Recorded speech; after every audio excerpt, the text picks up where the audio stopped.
Still rule, এটা একটা measurement tools, এটা দিয়ে কি পরিমাপ করা হয়। তারপর এটা হলো mechanical tube bender. Mechanical tube bender মানে এটাতে টিউব এমনভাবে বাঁকানো যাবে যে নির্দিষ্ট একটা মাপ দেওয়া যাবে, এটা 180 ডিগ্রি পর্যন্ত টিউবকে বাঁকানো যাবে। এটা হলো র্যাসেড রেঞ্জ। র্যাসেড রেঞ্জ মানে এটা হচ্ছে এই রেঞ্জের থেকে এটার মধ্যে পার্থক্য হলো, এই রেঞ্জ আর এই রেঞ্জের পার্থক্যটা হলো যে এইটা একবার যদি লাগান এটার খুলতে হবে না, এটা শুধু ঘোরাবেন, উপর দিকে যে লক আছে যেদিকে ঘোরাবেন সেদিকে হচ্ছে লকটা করে দিবেন, দিয়ে শুধু এরকম করে টাইট দিলেই হয়ে যাবে। এটা হলো অ্যাডজাস্টেবল রেঞ্জ, এটা অ্যাডজাস্ট করা যায়, এটা যে কম বেশি করা যায়, অ্যাডজাস্ট করা যায়, এজন্য এটাকে বলা হচ্ছে অ্যাডজাস্টেবল রেঞ্জ। এটা হলো সফট হ্যামার, মানে পাতলা কিছু প্লাস্টিক জাতীয় কিছুতে আঘাত করার জন্য বা হালকা ধাতুতে আঘাত করার জন্য এটা। আর ভারী ধাতুতে যদি আঘাত করতে চাই তাহলে বলপিন হ্যামার। তাহলে এটা হচ্ছে মেকানিক্যাল টিউব বেন্ডার, আর এটা হলো spring tube bender. Spring tube bender মানে টিউব যাতে মানে সুন্দরভাবে বাগানো যায়, হাত দিয়ে বাগালে যেরকম হবে স্প্রিং টিউব বেন্ডার দিয়ে বাগালে তার চেয়ে একটু ভালো হবে।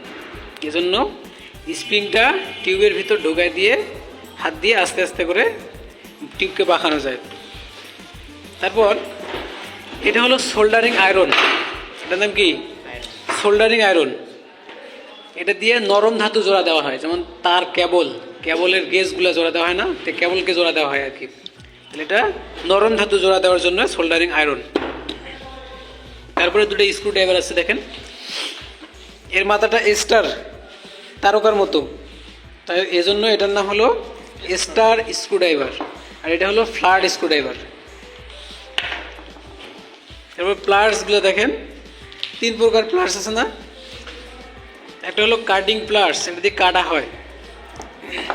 এটা হলো নোজ প্লার্স, ঠিক আছে, মানে এমন কোনো চিকন জায়গায় এটা সহজে ঢোকানো যাবে, ঢুকিয়ে কাজটা করা যাবে। এই জন্য কাজের সুবিধার্থে একটা হচ্ছে লং নোজ প্লাস আর একটা একটু ছোটো আছে।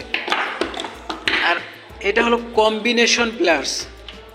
কম্বিনেশন প্লার্স হওয়ার কারণ এটা দিয়ে কি হয় যে কাটারও অপশন আছে, এখানে দেখেন, এখানে কাটা যাবে, এটাতে যে কোনো জিনিস ধরাও যাবে আর কি, মানে কিন্তু নোজ প্লাসের মতো চিকন জায়গায় এটা ঢুকবে না, কিন্তু তারপরেও ধরা যাবে বাইরের দিকে, মানে 2-3টা অপশন একসাথে আছে, এই জন্য এটা হলো কম্বিনেশন প্লার্স।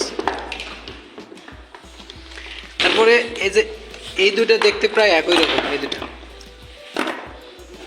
এটাতে কোনো ফাঁকা নাই, এটাতে হচ্ছে দেখেন কোনো ফাঁকা নাই। এটা হলো ক্যাপিলারি টিউব কাটার। আমাদের ফ্রিজে বা এসিতে যে ক্যাপিলারিগুলো ব্যবহার করা হয় সেই ক্যাপিলারি টিউবটা এটা দিয়ে কাটা হয়। আর এটা হলো ওয়্যার স্ট্রিপার, এটা হলো কেবলের বা তারগুলার যে ইনসুলেশন আছে এটা রিমুভ করার জন্য এই ওয়্যার স্ট্রিপার ব্যবহার করা হয়। এটা হচ্ছে ইয়োক, যে সুইজিং অ্যান্ড ফ্লায়ারিং টুলসের একটা অংশ ইয়োক। এটা হলো সুইজিং কিট, সুইজিং করার জন্য ব্যবহার করা হয়। তারপরে এই দুটা টিউব কাটার, একটা হলো লং টিউব কাটার আর একটা হলো মিনি টিউব কাটার। তো এটা মিনি হওয়ার কারণ আমাদের ফ্রিজের ভিতরে বা এসির ভিতরে এমন জায়গায় কিছু টিউব পাওয়া যাবে, এমন কিছু মানে টিউব ভেতরের দিকে থাকে যেগুলো লং টিউব কাটার দিয়ে কাটা যায় না, মানে এই টিউব কাটারটা সহজে ঘুরবে না, ওই জায়গায় মিনি টিউব কাটার ব্যবহার করা হয়। তারপরে এটা হলো ক্লিপ অন মিটার, এটাতে অ্যাম্পিয়ার মাপা হয়, অ্যাম্পিয়ার, ভোল্টেজ আর কি রেজিস্ট্যান্স, অনেক কিছু অপশন আছে। অ্যাম্পিয়ার মাপা যাবে, ভোল্টেজ মাপা যাবে, মানে AC voltage, DC voltage, capacitance, তারপরে হলো কন্টিনিউটি বার্জারের চিহ্ন যেটা, তারপরে রেজিস্ট্যান্স, এগুলো মাপা যাবে। তাহলে এখানে যে ক্লাম্প লাগানো আছে এই জন্য এটা ক্লিপ অন মিটার। এটা হলো রিভেট গান সংযোগ দেওয়ার জন্য এটা ব্যবহার করা হয়। এটা হলো টেম্পারেচার মিটার, মানে এটা তাপমাত্রা নির্দেশ করবে আর কি। এটা ইন্সপেকশন মিরর, ইন্সপেকশন মিরর, ব্রেজিং করার পর বা ওয়েল্ডিং করার পর টিউবের ভিতরের দিকে দেখার জন্য এটা এভাবে টিউবের ভিতরের দিক ঢোকায় দিয়ে দেখা যায় আর কি। এটা হলো নিয়ন টেস্টার, এটা ইলেকট্রিসিটি বা বিদ্যুৎ আছে কিনা এটা যাচাই করার জন্য নিয়ন টেস্টার ব্যবহার করা হয়। এটা হলো অ্যালেন কি সেট, এটা আমাদের এসির ক্ষেত্রে লাগবে। আউটডোরের যে সার্ভিস ভাল্ব আছে ও পথগুলোকে খোলা এবং বন্ধ করার জন্য এটা।